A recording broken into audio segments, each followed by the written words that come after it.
All right, boys and girls, here we go. 3, 2, 1.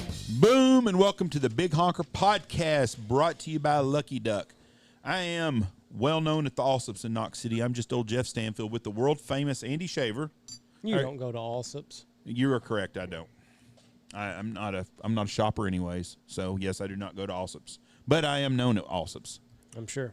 Small town. With us today from the big city of Bismarck, North Dakota, with Delta Waterfowl, a graduate of St. John's University, the number one winning football program in the country, Mr. John Devney. John, how are you doing?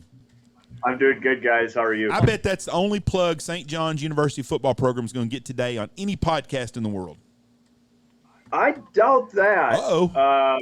Probably going to be the only one coming out of Texas. So it's the all-time winningest coach is from... All-time winningest coach in college football history. Right. Yes. Is he still there? No, he is gone to where old men go. He passed away here a few years ago, but I had the pleasure of it's one of those things you did when you were at St. John's was take theory of football. My academic advisor wasn't delighted that I was taking a theory of football class my senior year of college before I went to law school. And what a character, the Division III Heisman equivalents named after him. Everybody that came out for the football team at St. John's dressed for home games. So you'd have 200 dudes down there. Sometimes that worked to our advantage because be a few games where we were up 50 to 70 points on somebody at halftime, and some of those guys would actually get in the football game. So it was a great part of my college experience. And I didn't play football, but have a lot of passion for my alma mater and think a lot of the football program there. So. Well, the reason why I ask is when if you watch this on YouTube, you see behind him, you see a red and white helmet with a number scratched off of it. And I did my glasses. If I'm looking through the bifocals part, I can't see shit. But I was looking through them, and I thought it was a Nebraska, and it was full of red and white. And I asked it, and he's like, "God, no, it's not Nebraska." And you offended the man. Yeah, I offended him by that because everybody knows I would be offended too if I was at St. John's University and somebody thought I was the Nebraska football program, and that is hilarious on its own right there. What's the gentleman's name? Was the coach there? John Gallardi. John Gallardi at St. John University. Yeah. Now, where's St. John's located? Is it in St. John's, Minnesota? It's just outside of St. Cloud, Minnesota. Cloud. It's actually set back out in the woods. It's the old school started back in the 1800s. It's on the grounds of the largest Benedictine monastery in North America. So it's a Catholic school all men's school set out in the woods. So do they not have girls go there now? Is it still an all men's school? Well, when I was there in the late 80s and early 90s, and it had been that way for a long time, all the classes were joint. There was an all-women's school just down the road. And so all the classes were joint, but the campuses were independent. That's kind of like Texas A&M was back in the 70s still. They used to still have boy-on-boy dances, I used to tell all my Aggie friends.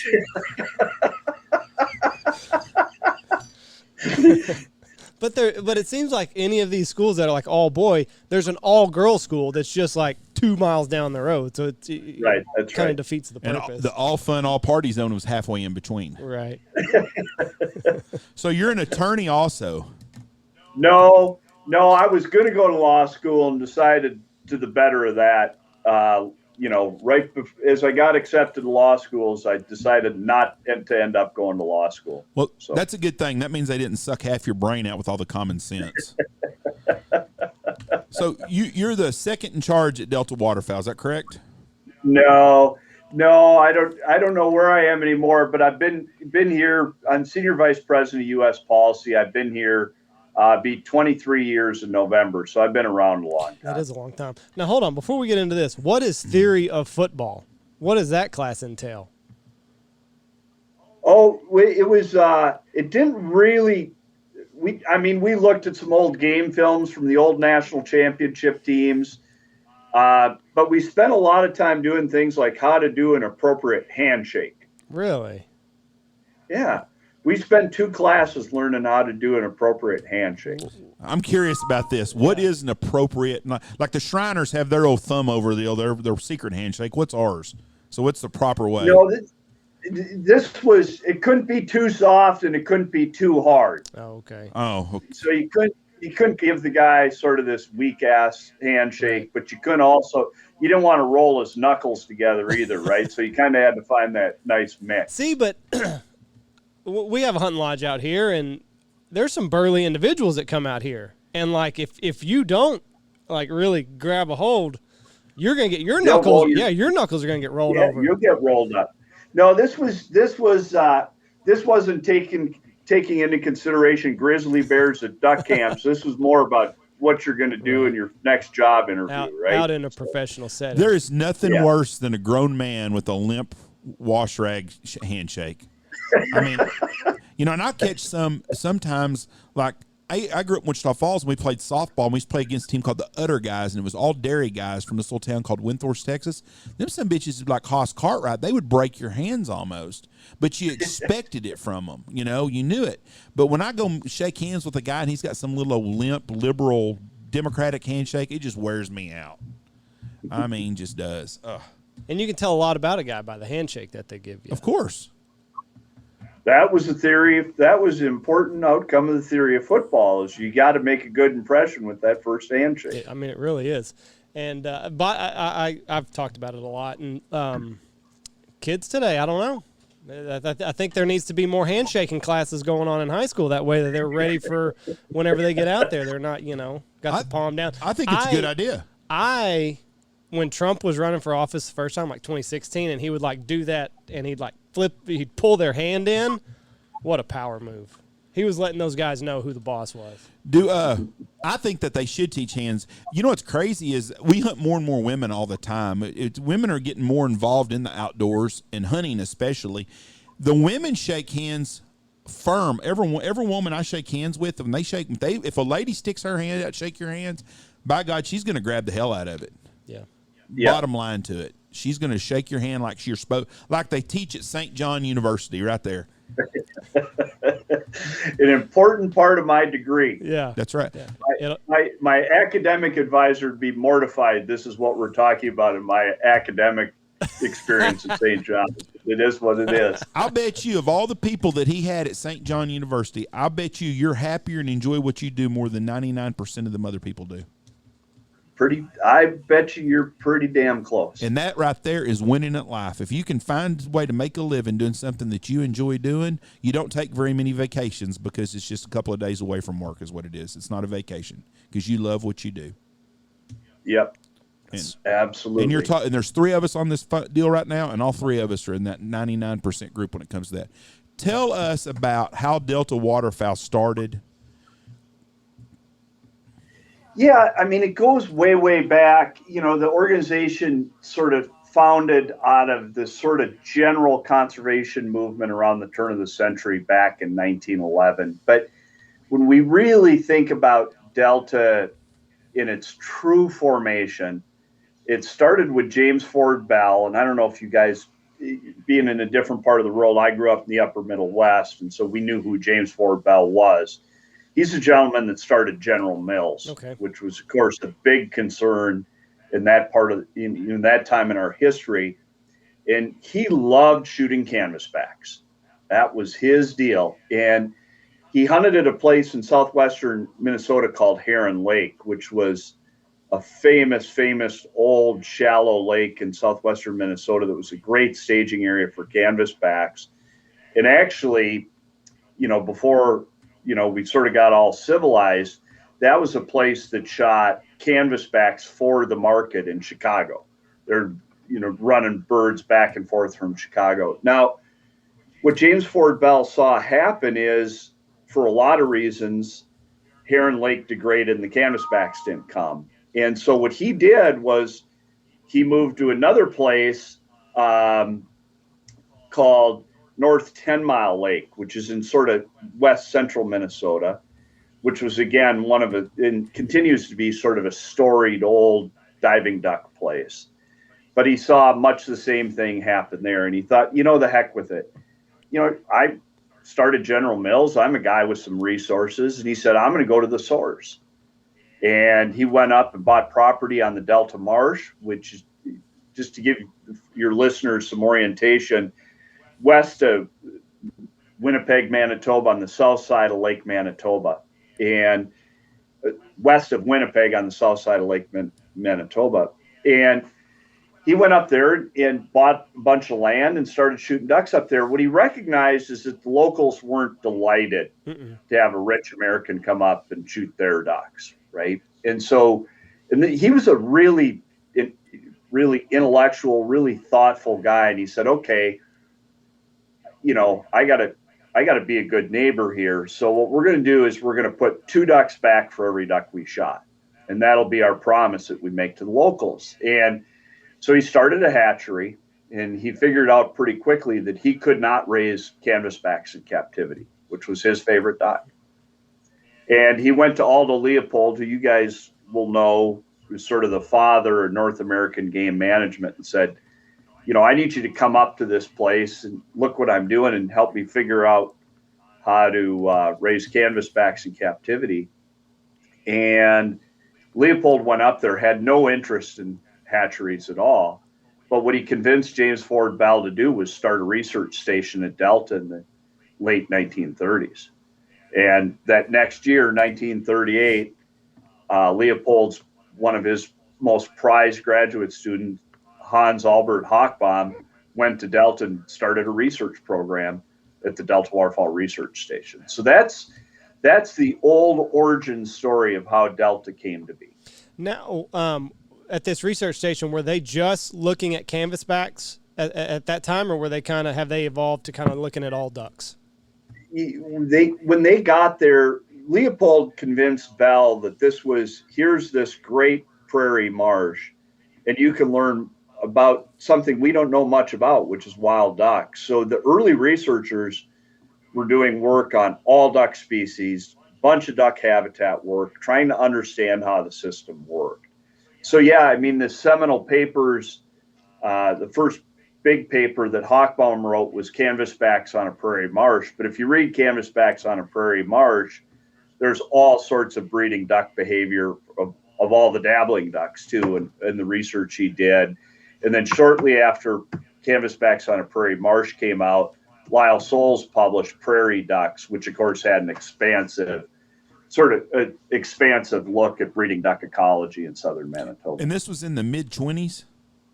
Mid-30s. Mid-30s. So that... Yeah. So Hochbaum got to Delta in 1938. When did... was the first duck stamp in 1931? Or am I off by 8 years or something? It would have been in the 30s. And my point was that's when we first started seeing the first movement towards really conservation, when we started doing the first duck stamps, right? Didn't that coincide with that kind of? Yeah. Think about what was happening at that time, guys, right? We had the Dust Bowl. Yes. We had this huge drought. Duck populations were crashing.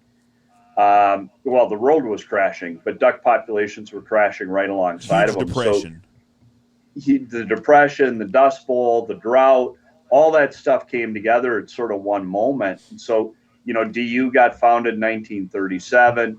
Delta, founded in 1911, sort of finds its footings in the late 30s.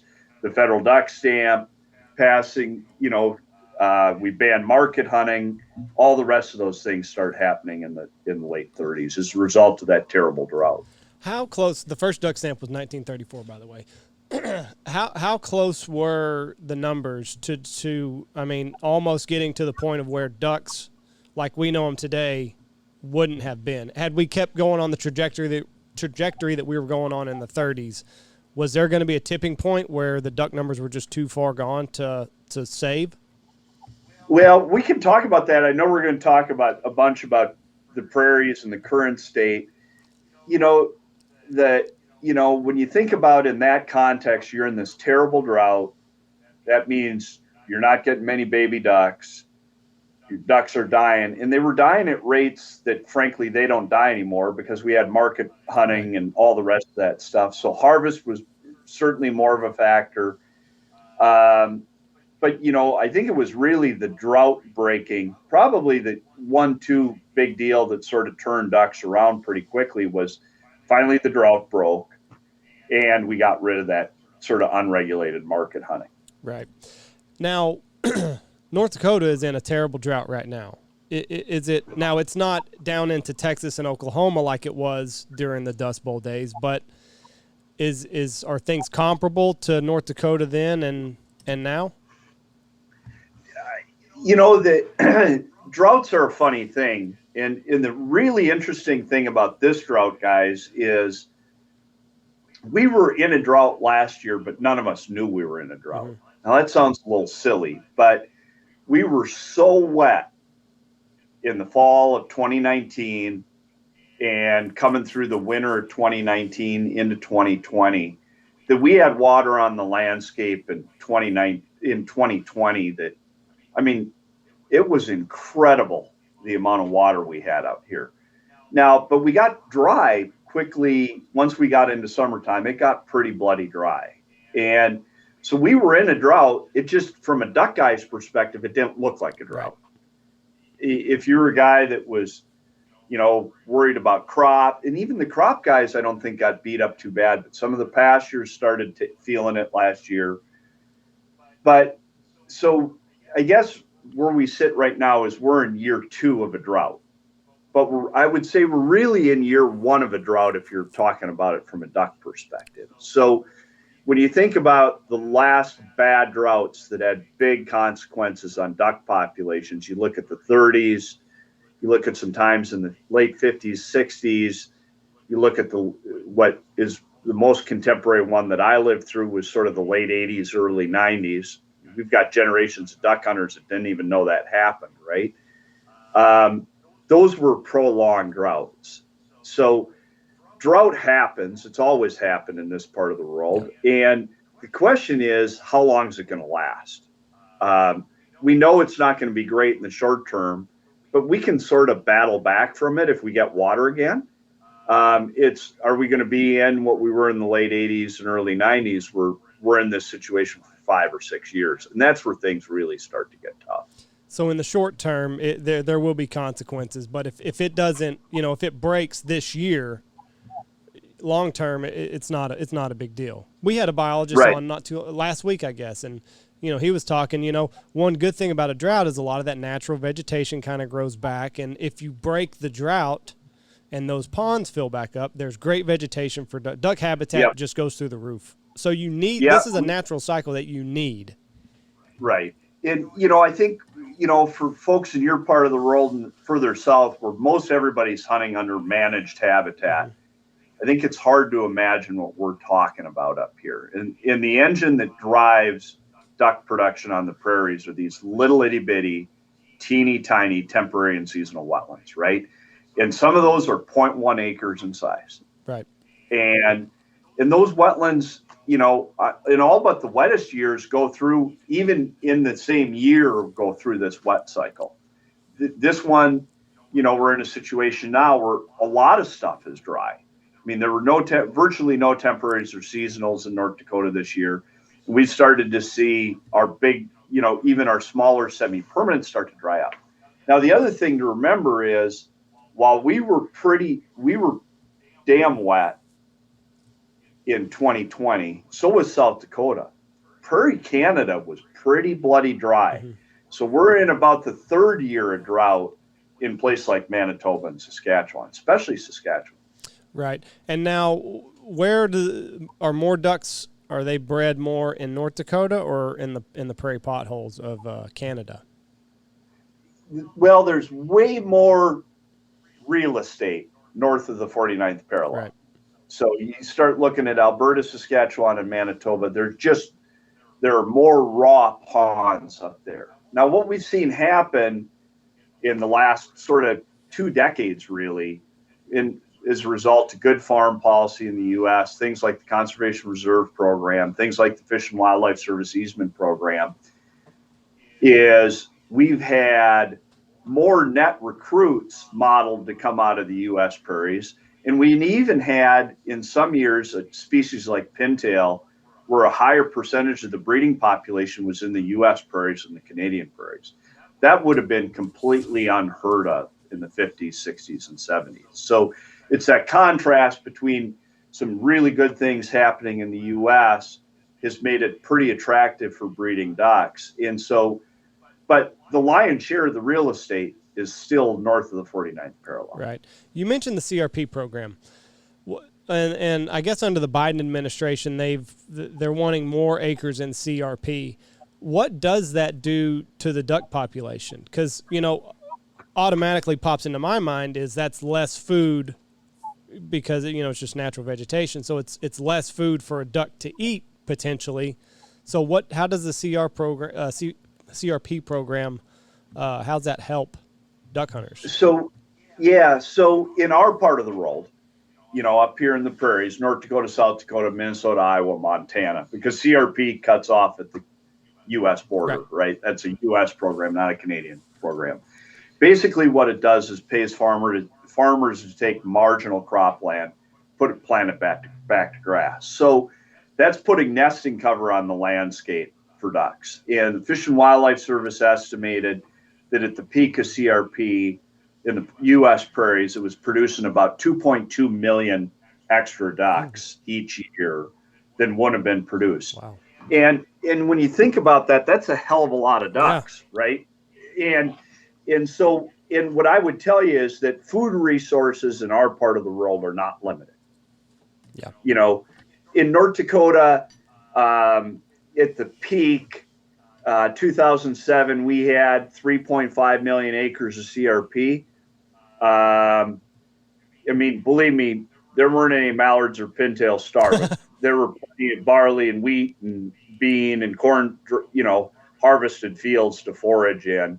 Plus, a lot of those species, when they're here, up until about this time of year, all the groceries come out of the wetlands themselves. They're not eating grain until, you know, about this time of year where they start switching over and get in those recently harvested barley and wheat fields. Yeah, because see, down where we are, that's where we hunt most of the time. It's an agriculture field. It's peanuts, it's wheat, corn, milo. So when I see a field go into CRP down here, it's like, oh no, like there's a food resource that the birds, because they're not going to go into an overgrown grass field down here because they're only here in the wintertime. So I guess it all depends on where you are in the country. But I see it here and I'm like, oh goodness, that is not what I wanted to see. And most of the farmers out here, you know, they still there's not a ton of CRP down here. So but that makes so 2 million ducks are as a result of 2.2 million ducks. Back when we were sort of at peak levels with CRP, the Fish and Wildlife Service did a big intensive study across the U.S. prairies and estimated about 2.2 million incremental baby ducks as a result. Jeez. And that, I mean, that can compound into the future. And that's exactly what it's done. It's been compounding on top of compounding on top of compounding. And that's why you've had these high breeding, that and good wetland, frankly, better wetland situation here in the U.S. than in Canada. That's the reason why we've had years where we've had incredibly high breeding duck numbers in places like eastern North Dakota and South Dakota, and why we've had really good duck production for all these years. Do you think the duck numbers are pretty accurate with what the feds tell us on everything? Because my opinion is, I think the duck numbers are way off, where there's a hidden place nobody knows about that's holding tons of birds, because we haven't seen ducks the last 2 years like we have. And we've had water here, so water hasn't been an issue for us. And there's been a lack of winter. But everybody I talked to this year, all through the Central Flyway, and we talk to people from all over the United States, but the duck numbers nobody's seen no ducks the last 2 years like they had been. Well, I'm going to tell you something pretty profound. Okay. First of all, I believe the numbers to what the numbers are useful for, right? It's an estimate. Right. We're trying to census duck populations across this huge geography. So do they count every duck? Hell no, they don't count every duck. But here's an important thing is I'm going to say something pretty profound and we can talk about it.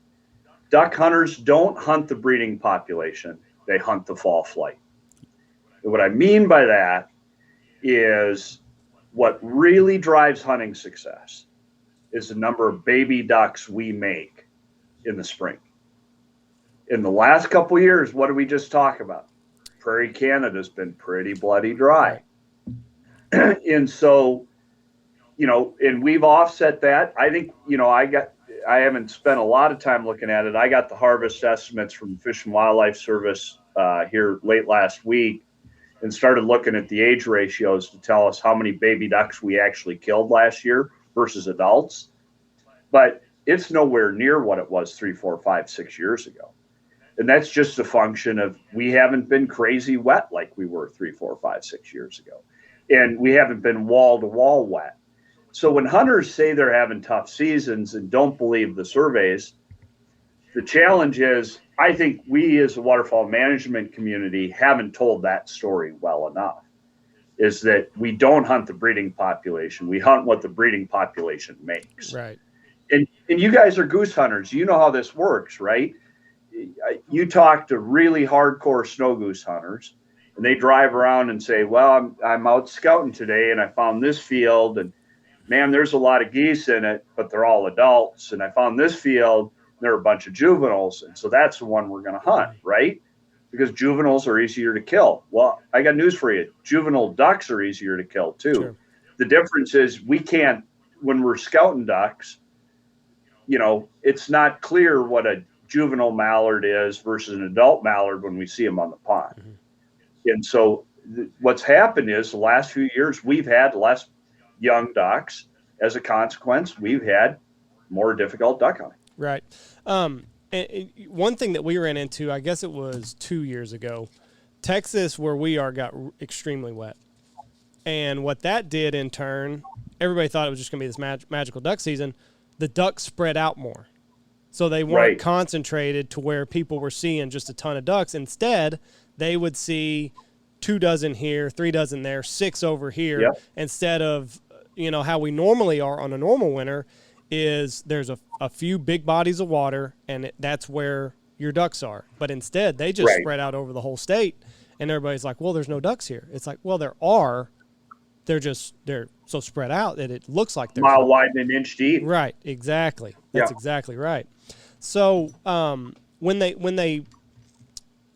so what you're saying is we hunt the fall flight. We hunt the spring's young. The adults plus the spring's young. Right. Right. And I'll give you a great example. If you go back 2010, 2011, 2012, 2013, we were crazy wet in those years. We had years where we had 2 young pintails for every pintail we had, for every adult. Right. Okay, so do the math. Just do the raw math. So if your breeding population, we use the nice round numbers, 3. Mm-hmm. And then you multiply that times 2. Right, 6. Right.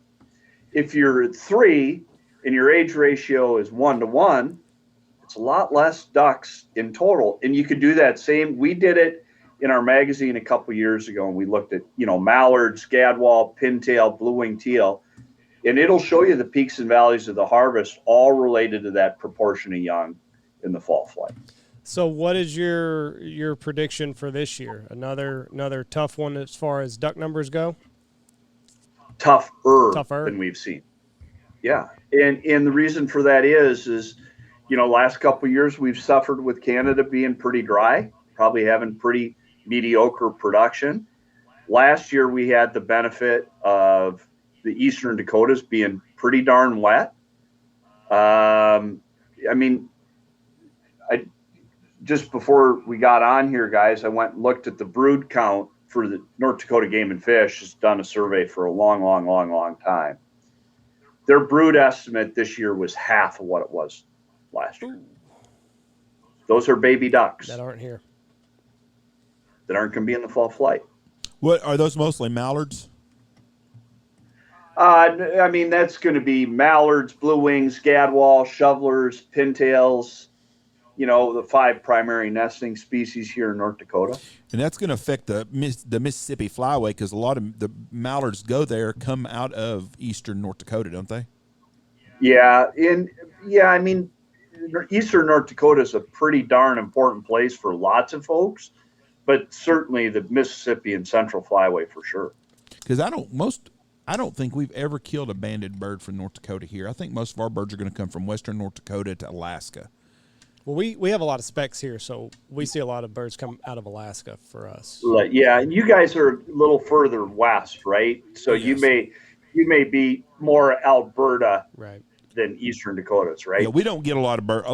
I think a lot of our ducks, especially, come from either western Dakotas to Quill Lake West, where Well, yeah, you guys are kind of on that sort of west side of that tipping point, Yes. right? If you were in Kansas or you were at Cheyenne Bottoms, Cheyenne Bottoms or southeast Kansas or the Platte, then you'd start to see the Eastern Dakotas be a little, considerably more important. You guys are just getting a little too far west of us. Yeah. So what does a duck do during these conditions? Do they go somewhere else? Would they try to find somewhere that is wet? And I mean, it's a pretty far flight to do that. But I mean, they've been around forever and they've seen droughts like this before. Depends on who you are. Yeah. If you're a canvasback, you go back to where you historically nested, and if it's dry, you just sit it out. Okay. If you're a mallard, you go back to where you were. You may nest once, and if that nest is lost, which most of them are, right, you're done for the year. If you're a pintail, pintails are a crazy duck. They fly around all over God's creation looking for water. If you're a pintail from Texas, you come up to North Dakota, you fly around, it's dry here. You go to Saskatchewan, it's dry there. You go to Alberta, it's dry there. You go to Alaska. Wow.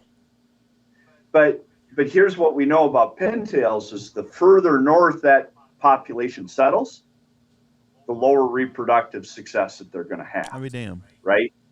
And so with a lot of these prairie ducks, they do best when they're here. Yes, ducks do overfly the prairies. They do go up to the boreal, but the boreal just isn't as productive for prairie ducks as the prairies are. And that's why they're prairie ducks. Right. Now, what is that about? Is it lack of resources? Is it more predators? Why are they less successful?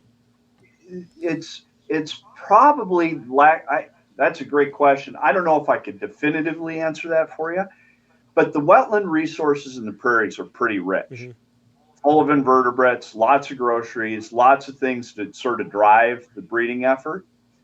In those boreal wetlands, I mean, you guys have seen trips where guys are in 18-foot lunds catching big pike or lake trout on those lakes in the boreal forest. They're rock, man. Right. Yeah. Not a lot grows on rock. Yeah. And so they're just by their nature generally less productive. And so that's sort of what the dynamic is. And so, yes, the birds will go up there. They kind of use it as refugia. They can go up there and camp out for the summer. They'll survive to sort of carry on to wait for better times, right? Yeah. So you mentioned earlier the drought in the 80s and 90s. I had no idea about that. How long did that drought last? 6-7 years. Oh, wow. Drove us down to the lowest population estimates ever recorded for mallards. Resulted in closed canvasback seasons, closed redhead seasons. When I was a kid, you couldn't shoot canvasbacks and redheads. 3-bird bag limits in the Mississippi Flyway. 30-day duck seasons. Could not shoot before full sunrise. And no teal seasons. What year was this? 80s. That would have been anywhere from the late 80s into 1993. That's when I started goose hunting, is because the duck limits in Texas had went down. I grew up. Yep. I'm 53, so we're probably close in age, aren't we? Yep. I'm 50. Okay. When I was a kid growing up in Texas, we were on the point system. You could kill 10 pintails then. Yep. 10 in the early 80s. 10 teal, 10 pintails, blah blah blah, and then they went to a 3. I think it was a 3-bird limit. I think that's exactly right. And that's when I started goose hunting instead of duck hunting, is because the limits changed and I could shoot the same amount of geese as I could ducks. We started goose hunting. And there wasn't a lot of ducks for a couple of years. It went from being able to shoot three of us could go out and shoot 30 ducks in a day to being able to shoot 9 and struggling to shoot 9 sometimes. Right. And those were dark days. Yeah, I don't remember the canvas, if we were closed on canvasbacks in Texas or not, but I think that is correct. I know we weren't closed on redheads down here, though. Yeah, you might have still had redheads. That might have been a Minnesota deal, just because canvasbacks and redheads had a lot of overlap where I grew up, and guys could not be terribly discerning between redheads and canvasbacks. So that also, the goose population also exploded after that down here in our areas. Yep. We saw a huge increase in goose numbers, and I don't think the geese have slowed. Specklebellies damn sure haven't slowed down since then. But you said something earlier. You were talking about the drought. The drought's not just in the center, in that Dakotas and Saskatchewan and Alberta. I saw a picture today from California of their just dry. So it's terrible. I mean, you take a look at some important duck places west of here, Great Salt Lake, which people would have a hard time imagining, but it's an incredible duck place. Terrible shape. The Central Valley, California duck hunters, most of their mallard harvest comes from California. Right. It doesn't come from the north, and they're going to have dismal production. I mean, they're, Klamath, Lower Klamath National Wildlife Refuge continues to be in crisis mode. Part of that's the drought, part of that's policy. There's sort of a God drought and a man-made drought at Klamath. And so, yeah, there's places out there that are, I mean, we're whining about the drought here. There's places that are having bigger problems than we are here, and certainly bigger problems than how many ducks we're going to be able to kill. I mean, the fires that we've had and everything else have been pretty incredible summer. What places are there that's Texas is wet? We are wet. The Panhandle of Texas is wet. We're wet here. South Texas is real wet. Louisiana is wet. But we don't make ducks. No, we don't make ducks. The places where they're going to winter are got water in them, but the places that make them don't have any water. Yeah, I think that's what we're shaping up for. Because we've got teal here, record numbers of teal for this time of year. We don't ever have teal this early in the numbers. I mean, if you saw a flock of 4 or 5, it'd be okay. But we have big numbers of teal here now, and that's never happened ever. And a guy messaged me earlier and said that they were told it's because the wildfires are driving them out of places. No, it's the drought on the prairies, guys. And I love shooting those early blue-wing teal. We don't have a teal season here in North Dakota, but I love shooting those blue wings for the first couple weeks. I won't think about shooting a mallard for the first couple weeks of the season. I want to shoot chubby blue wing teal. Really? But when we're this dry, I don't have any science to suggest it, but I've seen it with my experience living here for the past 20 years. When we have a dry year, we lose our blue wings. I think you guys are the beneficiary. You got our birds. Right. And you always get our adult males in August and early September, but I think you got more than that this year. Right, and that's all just because the resources aren't there, so they ship out. Teal like what kind of habitat? Yeah. Shallow habitat, right? Guess what we ain't got? Shallow habitat. Shallow habitat. So you're going to miss We got out. lakes and mud. That's all. Lakes and dirt is what we got. So you're going to miss out on some of your favorite hunting this year. We may well. I mean, we're getting a couple rains here now and then, and we may be able to find some blue wings, but it's not going to be like it's been the last few years where we've been able to really just dial in on blue wings and get after them for the first part of our season. So is there any part of the country that is doing okay and making a lot of ducks and should shape up to be an okay hunting season? I think the further east you go, the story gets better, right? You get over to Wisconsin, Michigan, places that, those parts of the world that have pretty darn good duck, not relative to the prairies, but in their own right, have pretty good breeding populations of ducks. They're going to have decent production because they've had more consistent water. So I think you get, in the U.S., you get sort of east of Minnesota, because Minnesota's dry like we are, incredibly dry. And then you get into places like southern Ontario and Quebec.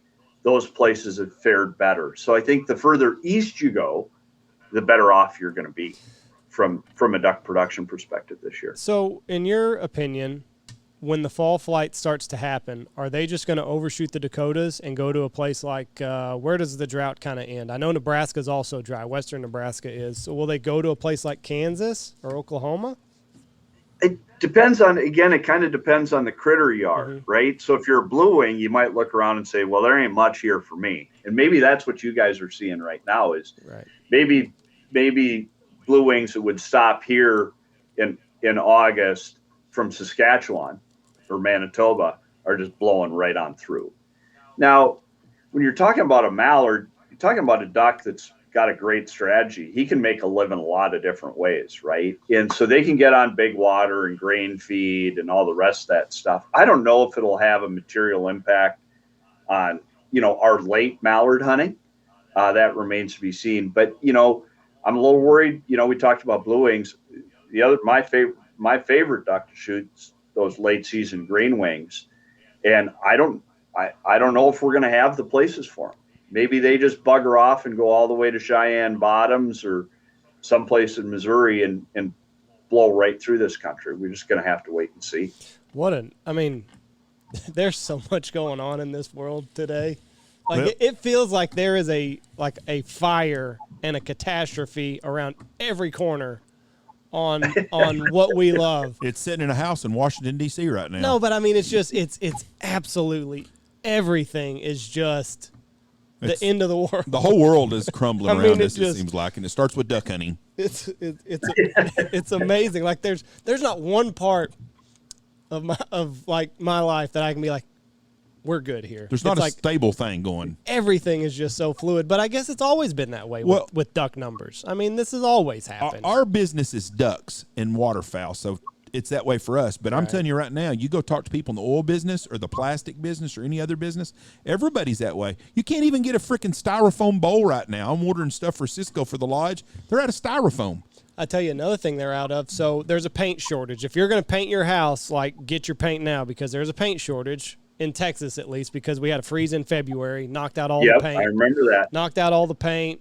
The coronavirus has got these resin shops shut down, so they're not making any more paint. But another thing that these places are not making that they make out of that resin are glass around candles. So you can't get candles anywhere. Which what the hell? Most people are doing Scentsies and all that stuff anyway. But yeah, I went to the supply house here, and they're like, yeah, we can't get any candles because that resin that they make paint out of, they also make the glass around the candles. But it's everything. It's everywhere. Yeah. And I don't know when it's going to break. We're coming. Well, I think we're still in the middle of a pandemic. I'm ready for some normalcy. About 2025. I just like to shoot a few blue. I don't need normal. I just like to shoot a few blue-winged teal. Yeah. Well, I may be deprived of that. You can come to Texas. We have a lot of those. Yeah, and I'm hearing the same thing out of Louisiana. They got lots of water down there. The whole Texas coast. Now we got this big freaking hurricane they're calling for now that's in the early stages. They're talking about a big hurricane hitting next Wednesday. Well, if it hits from Corpus Christi south, we're going to get anywhere from 5 to 15 inches of rain. If it hits from Houston that way, then Houston, San Antonio is going to get 20 inches of rain and flood again. Louisiana does not need no more rain. Texas coast doesn't. They don't. And all that fresh water is that salt water comes in with the deal that kills the marshes there, don't it? Yeah, it's some of that stuff. I don't think Louisiana marshes need it. They've had about all the burn off they've needed. It's those systems been dealing with that stuff as long as it gets reset with fresh water. But there's some stuff that's too fresh and creates its own suite of problems down there.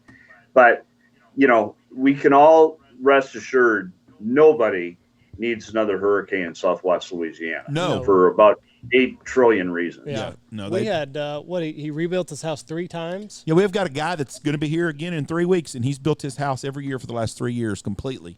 Blew it all the way down to nothing. Yeah. 3 times. That's when the hell do you give up? As a man, that's hard.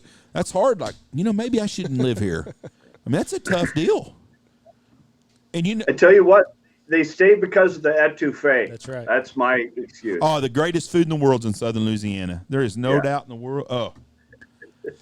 So our primary bird that we get down here is specklebellies. What has led to the just it's gone the production? We see more and more of them every year. I think the world, the world selects for some critters and against others, right? And the world's been a pretty good place for an Arctic nesting goose the last number of years, right? There's a lot of groceries up and down the flyway for them, lots of waste grain.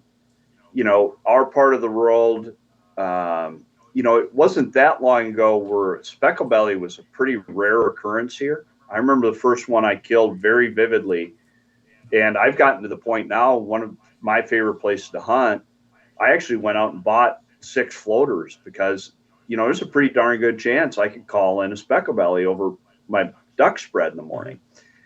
And I think specklebellies, I don't know enough about Arctic nesting geese. Dr. Chris Nicolai on our staff would be a great guy to ask that question. He's our sort of resident Arctic goose specialist. But, I think what really limits those populations is late ice out dates in extreme cold weather events.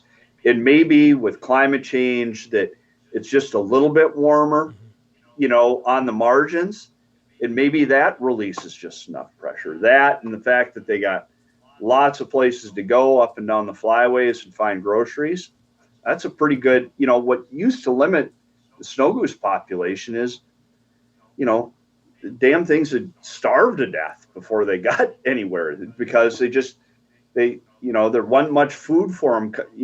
They leave the Arctic, they get to the prairies, and they could grub around on something or other. But modern agriculture released the big mortality factor on snow geese, and I wonder if it's not the same with the specklebelly. Yeah, and it seems like they're everywhere now. There's places I know. Illinois is starting to see them. Indiana's starting to see them. So it seems like Minnesota's starting to see them. Minnesota's starting to see them. So it seems like not only are they doing well, but they're also expanding.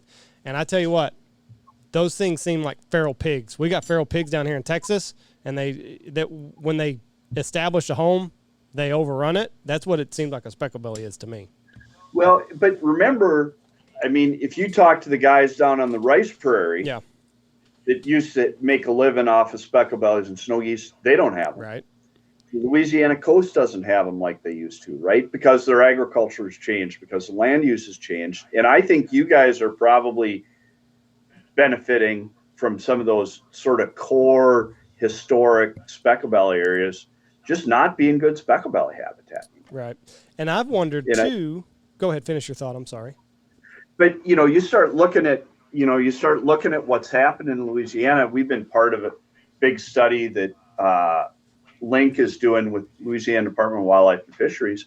And it's interesting because the specklebellies get there on the same sort of timeline that they always had. They get there mid-October, which is almost, write the book on it. Yeah. It's so damn predictable. But once the hunting season starts, we've seen those birds go as far back north as Indiana. Wow. So Indiana that's where Indiana's starting to benefit. They're starting these Louisiana birds. Who knows? Now that's a couple birds with radios on them, right? You got to be a bit careful. But it got my attention when a bird left South Louisiana and flew back to Indiana. Right. And it's all resource driven. This decision to leave Southern Louisiana, not enough resources. I think it's probably. Again, you could probably talk to 10,000 people smarter on that subject than I am. But some notion of habitat quality and hunting pressure, right? This is a thing that we see all the time. Is if your habitat's great, it takes more hunting pressure. If your habitat's crummy, probably a little less hunting pressure. And with loss of rice, loss of some of that coastal marsh in Louisiana, they've lost a heck of a lot of habitat down there. The sugar cane has put the Cajuns out of the duck business and the goose business. That's the biggest issue down there is they got so much more sugar cane than they had 20 years ago. At the expense of rice. Yeah, right. And that's their food, and that's why Stuttgart and them are holding more specklebellies than they did 20 years ago. That's where the food's 20 years ago, 20 years ago, being in Stuttgart, a specklebelly it was something to get excited about. You know, now they're in the road ditches. Yeah. Yeah. Our specklebellies get here. And now October 15th. October 15th. Write it down. We'll have 15,000 specks here October 15th. I've seen them as early as September 28th. We've had pretty good numbers, and I've seen them as late as October 18th or 19th. But by October 15th, I could we could run speck hunts on October 15th. And I can tell you guys from my experience living here for the past 20 some years, I see it too, because a lot of those birds, probably not the birds that are going to you, but the birds that are going down to Southwest Louisiana fly right over my house. And it's as predictable as, you know, somewhere about the 10th, 13th, 14th, somewhere right in there. If I went out at night on a nice clear night, it'd be Specklebelly Highway right over my house. Yeah, and I tell you what's crazy about that is we're getting more of them is what's funny. But this year you could really tell the early specks that they weren't shooting them in Canada like they have been, because the birds didn't have the feathers missing off their wings and stuff. You could tell the hunting pressure in Canada was nowhere to be seen last year. And our great state of Texas, the idiots running our seasons moved our seasons back 2 weeks this year. We used to open up the first weekend of November, the last weekend of October. Like this year, it would opened up on Halloween because it's 30th, and they moved it back 2 weeks to give us 2 weeks to hunt in February when we have no birds left. February. Which is that's a whole other story of my thoughts with some biologists. But we have a ton of birds here, but those specks this year you could tell hadn't been hunted at all in Canada. So that's the only bird that I noticed this year was completely different, was the early specks were easy. They weren't getting hammered in Canada like they were. But hunting in February in Texas, especially if we get a warm January, there's no birds here. But they're already into Kansas. Yeah. Yes. And we've tried to talk to different people. The people that make our dates, they live on the coast of Texas. Right. We're 10 hours away. Different breed. Yeah. Yeah, it's a totally different breed of cat. Yeah. And they just, a lot of those guys up in the Panhandle, they just love the February season. The opportunity is what they say. You get the opportunity. Well, yeah, you have an opportunity to go out and, look at a whooping crane also, but you don't do it, up here because they're not here. Right. It's frustrating. It's very frustrating. That's a point of contention for us. So we've mentioned Louisiana. Do you think that there's any effect? You talk to somebody from Louisiana, and it's those damn hot ponds up in Missouri, Illinois, and all that. Does that play any factor into ducks not going to Louisiana like they used to? I don't think so. Do we really want to go here, guys? Yes. If I want you're your comfortable, opinion. We want your opinion. We've got ours. We would like yours. Okay. You're an expert. You went to St. John, by gosh. Give us your expert opinion. You took a handshaking class at St. John, so give me your opinion. If you looked at the harvest in 2010, 2011, 2012, and 2013, Louisiana shot more than 35% of the Mississippi flyway harvest. Okay. That's pretty recent. Mm-hmm. I get that some people don't like hunting over flooded standing agricultural crops. But they're shooting them over rice, though. But the notion that anything has changed since 2010 in that regard is absurd.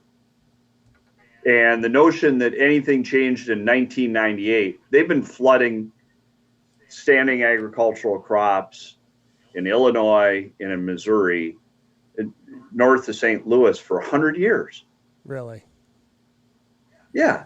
Nothing changed in 1998, guys. And so I'm willing to have the conversation, but if you're a Louisiana duck hunter and you shoot gadwalls and green wings and widgeon, if you looked at the midwinter survey in the last few years in January in Missouri, tell me how many non-mallards you see. Not very many. Right. And if you look at the kill, Missouri ain't killing any more than they ever did. Right. Illinois ain't killing more. Illinois is actually killing quite a bit fewer than they ever did. And so I get guys being frustrated. I think one of the things that, and maybe this is just the world we live in social media. You know, I hear guys talking about all the ducks are going to Kansas and Oklahoma. Mm-hmm. Well, that assumes that there's never been any ducks in Kansas and Oklahoma, but I know lots of guys have been killing ducks in Kansas and Oklahoma way before YouTube videos started. Right. And I get watching Tony Vandemore spank them in a highlight reel pisses people off, especially when you're sitting there looking at empty skies. But Tony Vandemore's in the business of selling duck hunts, I think. Mm-hmm. And my guess is he doesn't do a lot of posting on YouTube of the gar hole hunts he has. Very, very good point. And so, I mean, I think there's things we need to do to help hunting in the South. I think we need to be, you know, and even in Arkansas looks very different, guys, than what it did when I first went down there in the late 1990s. And I think that's having real consequence for Joe Duck Hunter. Mm-hmm. Not the guy that owns the big club, but the guy that's relying on public hunting areas. Our public hunting areas are in frickin' shambles. Our refuges are in frickin' shambles.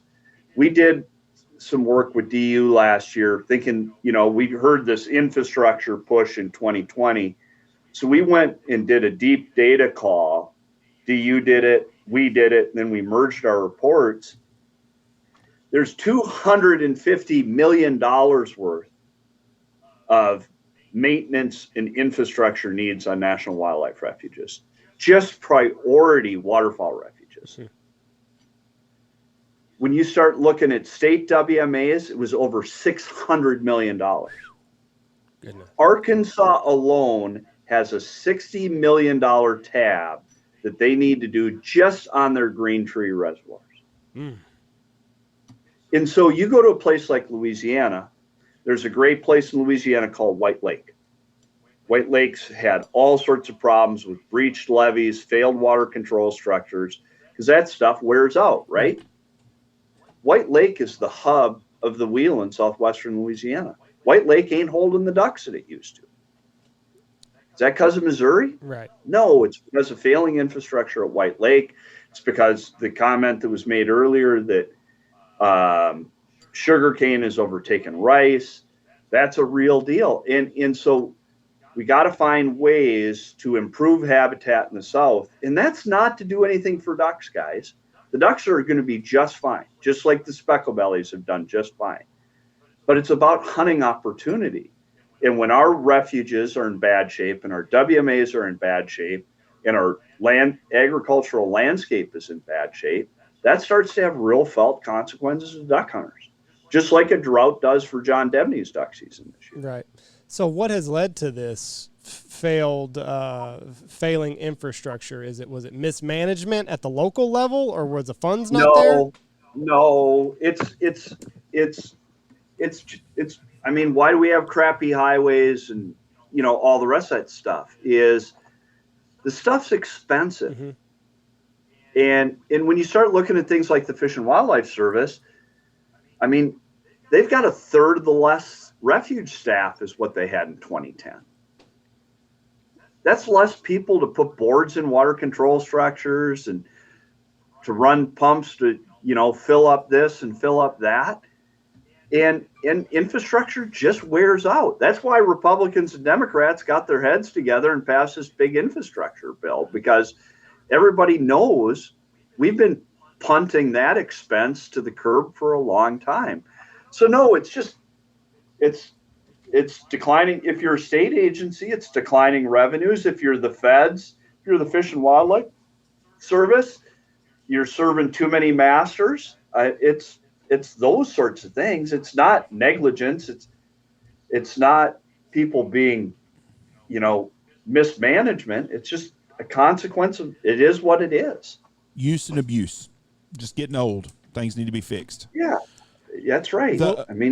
Well, but one of the things I find funny, or not funny, I guess it is, it's just kind of interesting that the people in Louisiana that complain about the stuff up north, the flooded corn and everything, are the same people that flooded rice to keep ducks on it.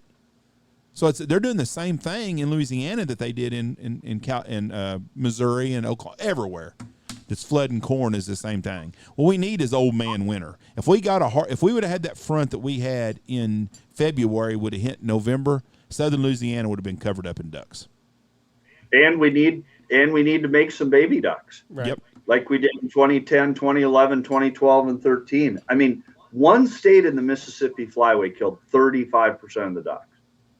That's crazy.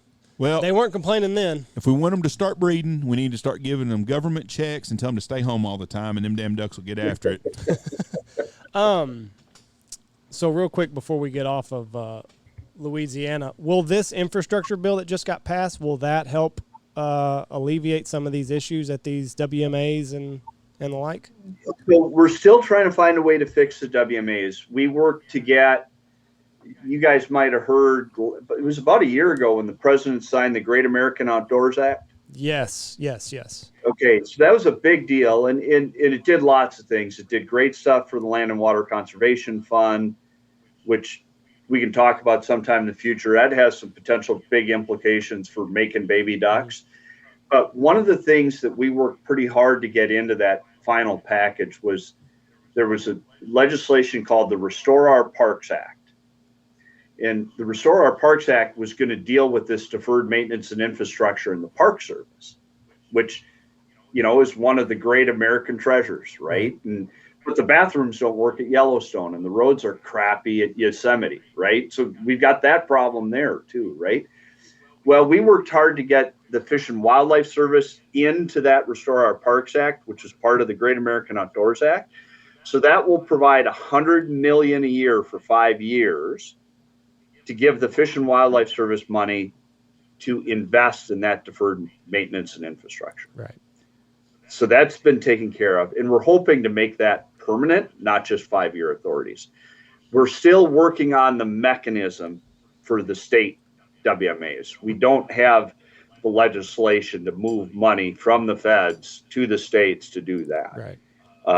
And what we're trying to do right now is make sure that Fish and Wildlife doing as much as we can to push the service to spend that Restore Our Parks Great American Outdoors Act money on refuges that are meaningful for ducks and duck hunters. See, this is why organizations like Delta are so important, is because you're the voice, you're the champion that can get to the ears of the federal government and be like, listen, this is what we need. And had we not done that data call and presented that there's 250 million acres of just waterfowl work that needs to be done on refuges, had we not done that last March and April when I was sitting in my basement trying to figure out what the hell COVID was going to do, I don't know if we would have got that as part of the legislation that the President Trump signed last August. Wow. Yeah. I mean, you really are. We're glad we have people like you on our side. So my final question is, with everything that we're seeing going on, drought, poor breeding, do you foresee, in your opinion, your best guess, do you foresee that there could be a bag limit reduction coming in the near future if things continue? I would say if we're dry again next year, Yeah. Pretty likely. Right. Would be my guess. I mean, if you look back over time, long droughts are not good. And long droughts eventually get you to the need for reduced bag limits. I don't know how close to that we are, because you guys know we haven't counted ducks for 2 years, right? So, but one thing we've spent a lot of time talking doom and gloom here. Yep. There are going to be people that have damn good duck season this year. Absolutely. And whether it's we finally get a winner, or whether they just show up someplace, there's still lots of ducks out there, guys. It's not as many as we've been used to the last number of years. It's still a lot more ducks than we had in the late 80s and early 90s. I guarantee you that. And so I don't want guys to sort of say, the hell with it, I'm going to go sit in a tree or do something really stupid and take up golf or something. We're going to have, there's still plenty of ducks out there to make people have a really good duck season. And is it going to be a little harder? Maybe. Yeah, probably. But there's still lots of opportunities, and guys should still go get after them. Well, and I mean, if you look at it, the tough years are where you learn. It's where you hone your craft. You know, Right. anybody can go on a small pond and on a good year and just rake them over the coals, or if you've got a hot feed, go out there and, you know, you're going to do well. But it's the tough Right. years where you can hone your craft, you can learn new things, you got the freedom to try different things, because I mean, if you're facing what could be a tough hunt anyway, you try different things and see what works. So Right. these are the years where duck hunters can become a better hunter. Anybody can be a Right. killer on a good year. That's easy. Right. So go out there and learn and enjoy doing it the right way. Enjoy having a mallard that you would, on a good year, shoot at 30 yards, work them to 10 or 15. Right. Be a better hunter. So Yeah. don't sit on the couch just because the odds aren't in your favor. Do it the right way. And they may be in your favor. I mean, who knows? Maybe we get winter early from here to Kansas City, and it stays in. And if that happens, guys in the south end of the flyways will have one hell of a duck season. I guarantee it. I hope you're right. I just hope everybody gets out, makes lots of memories, and has a good time. 'Cause Yeah, that's I what mean, it's all that's about. right. Listen, we've come through COVID and everything else. Like, life's too short to sit at home. Get out there and make some memories while you still can. Yep. John, we appreciate you being on here with us. We'd like to have you been a on pleasure. again with us one day in the future. Absolutely, guys. Delighted to do it. You're my favorite guy from St. John's University. Well, I'm delighted to know that. We appreciate your time, sir, and we hope that you have a wonderful waterfowl season. It's right here around the corner. And if you ever get down to Texas, give us a holler, and we can maybe if we got some blue wings around, we can go give a little hell on them. God bless you and All have right. a great day, sir. See you, bud. Be well. Have a great season, Yes, guys. sir. Goodbye. Bye. Very interesting man. Yes, sir. And Yeah, the first person from St. John's University we've had. that you know of. That's true. Went to a handshaking school. That's pretty cool. And I tell you Handshaking what, class. a class. Well, no, that was part of the class was take it and learn the handshakes. But you know what? If they would teach kids that in junior high, it'd be a good life lesson for them. I think they need to, because I'm telling you what, when I went to graduations this year, and I went to several, and I saw the same thing at every place. No kid walks with their shoulders back and their head held high. And this is a graduation. This is a milestone in your life. This is the crowning achievement that you have had in your 18 years on this earth is graduating high school. Everybody they were looking at the floor the whole time. Shoulders are slunched over, and I guarantee you, if I didn't shake a whole lot of hands because of COVID. I don't, nasty little bastards picking their nose. I saw them, Jeff. But I guarantee you, if you'd have shaken somebody's hand, There's it'd nothing. have been the. I love when I'm sitting here and a guy comes up and I shake their hands and introduce themselves, and their kids reach up and shake hands to me. Yeah. I love it. And I'm going to tell you what, the kids from the South are the best at that. Sure. And especially the kids from Louisiana. Yes. Mr. Very. Jeff, nice to meet you, blah, blah, very polite. Always Mr. Jeff. You're giving your kids a good start in life when you do that. Because Teach- when a kid comes into court and shakes my hand and is polite to me, I'm nicer to him than if he's an asshole to me. But seriously, like John was saying, we talked a lot of doom and gloom, but there's still possibilities for good duck hunting. Yes. And the tough days are where you become a seasoned waterfowl hunter. Yeah. You don't learn anything Appreciate the hunt. and being whenever with your- you go out there and it's over in 30 right. minutes. Appreciate Anybody can do that. Appreciate the hunt and enjoy your life and make memories. And if you want to shoot some ducks in Oklahoma, holler at me. Thank y'all for listening to you. God bless y'all. Have a great weekend. And as always, go check out all of our wonderful sponsors. Go listen to Logan and Rebel at the Looking Glass Duck Club podcast. Check out Gundog Outdoors, Goose Creek Retrievers, Bangtail Whiskey, Eyesight Drone Service, Stanfield Hunting Outfitters, Lucky Duck, Dirty Duck Coffee. That's how I start my morning. Boss Shot Shells. Make the most of your shot. Dive Bomb Industries, Shin Gear Waders, and Pacific Custom Calls.